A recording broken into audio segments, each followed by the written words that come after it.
ଅଛନ୍ତି ଶ୍ରୀଯୁକ୍ତ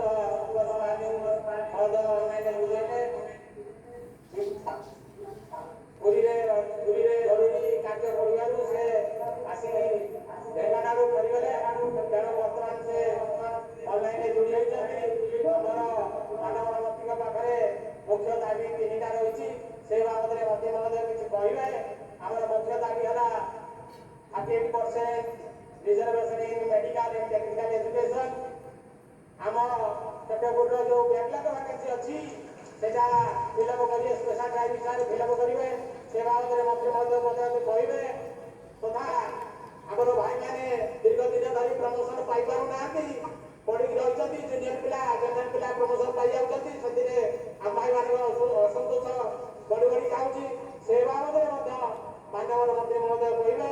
ଆଉ ତାର ଆଶୁ ସମାଧାନ ପାଇଁ କିଛି ବିହିତ ପଦକ୍ଷେପ ନେବେ। ଏହା ଆମ କାଉନ୍ସିଲ ତରଫରୁ ମାନ୍ୟବର ମନ୍ତ୍ରୀ ମହୋଦୟଙ୍କୁ ବିଶେଷ ଅନୁରୋଧ। ବର୍ତ୍ତମାନ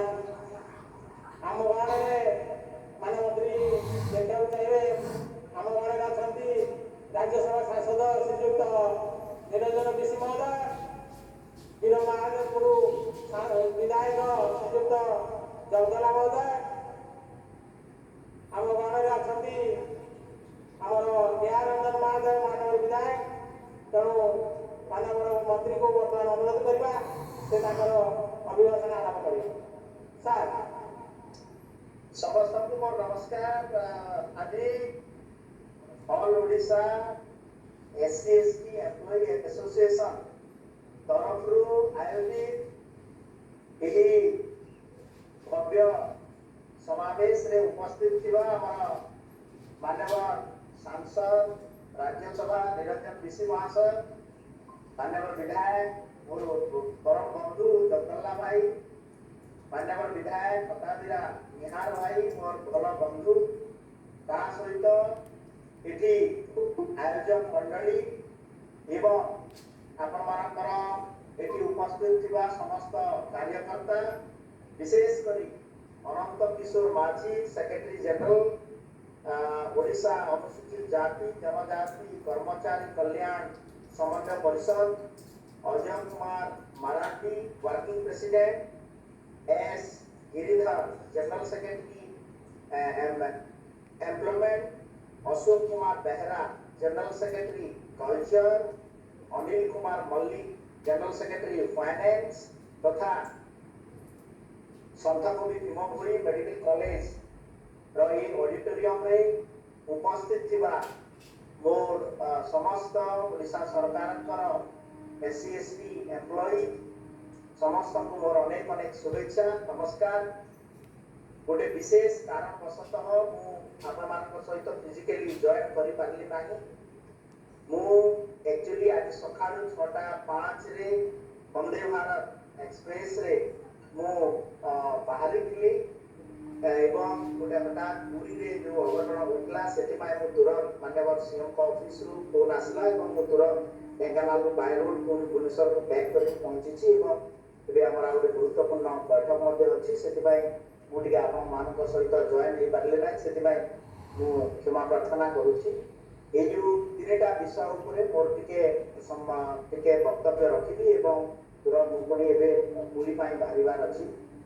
ନିଶ୍ଚିତ ଭାବରେ ଆପଣଙ୍କର ଯୋଉ ତିନିଟା ମେନ୍ ଦାବି ଯେ ଗୋଟିଏ ହେଲା ଯେ ବହୁତ ଦିନ ଧରି ବିଭିନ୍ନ କାରଣରୁ ପ୍ରଶାସନ ସେବାରୁ ବଞ୍ଚିତ ହୋଇ ରହିଥିବା SC ST କର୍ମଚାରୀ ମାନଙ୍କର ପ୍ରମୋସନର ଇସ୍ୟୁ, ଏଇଟା ଯେତେବେଳେ ଆମେ माननीय मुख्यमंत्री मोहन चरण माझी नेतृत्व जो नुआ सरकार एवं डबल इंजिन सरकार केंद्र में यशस्वी प्रधानमंत्री नरेंद्र मोदी जी एवं राज्य में माननीय लोकप्रिय मुख्यमंत्री मोहन चरण माझी नेतृत्व सरकार आम थिलाबे विरोधी दल में थिलाबे इश्यूटा को उठाऊलु एवं तुरंत ये कार्यकारी करने आम सरकार जो पदक्षेप एवं आपंकर दाबी को निश्चित भाव में हृदयंग सहित विचार निजी गोटे सेकेंड बाहरी गले 5 मिनट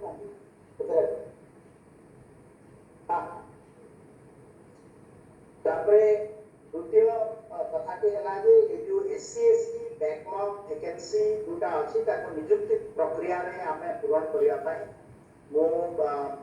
मुझे सूचाई देवा चाहे जे माननीय मुख्यमंत्री मोहन चरण माझी जी निजे तथा आमर जो टॉप 21 प्रोमिजेस रे आमर जो वन ऑफ द एजेंडा जे आमर जेतिकी बैकलॉग वैकेंसी अछि आगामी 5 वर्ष भितर ताकू पूरण करिया पई निश्चित भाव रे आमे चेष्टा करिवु एवं ता ଉପରେ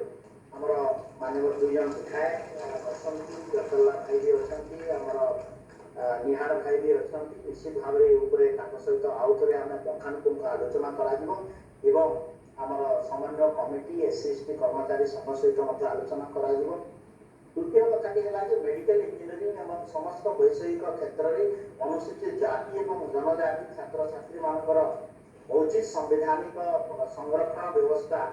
16.25% SC पिलांको पाई एवं 22.5% ST पिलांको पाई जो लागू करबा कथा निश्चित भाव रे गोटे आपण मानकर मेन डिमांड एवं आमे भी जेतेबेले विरोधी दल रे ये डिमांड रखुतलु मो धन्यवाद देवी डबल सरकार केंद्र में यशस्वी प्रधानमंत्री नरेंद्र मोदी जी को एवं माननीय मुख्यमंत्री मोहन चरण माझी जी को वे को सरकार को ट्रू सेंस रे मंडल कमिशन को लागू करछि एवं हम सरकार करछि एवं विगत कैबिनेट रे आमे प्रथम परमाई ओडिसा रे मंडल कमिशन को लागू कराला एवं जो हमर SC/BC वर्गर भाई माने जो माने थिले तांको पाई 11.25%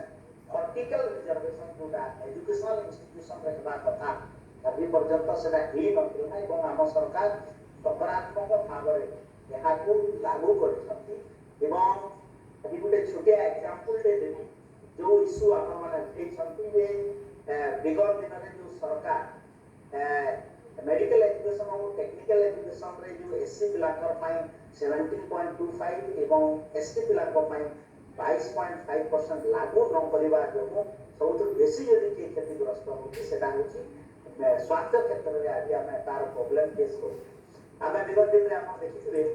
5600 डॉक्टर एवं पैरामेडिकल स्टाफ हमें एडवर्टाइजमेंट माने बाहर करछि एवं 5284 पोस्ट डॉक्टर पोस्ट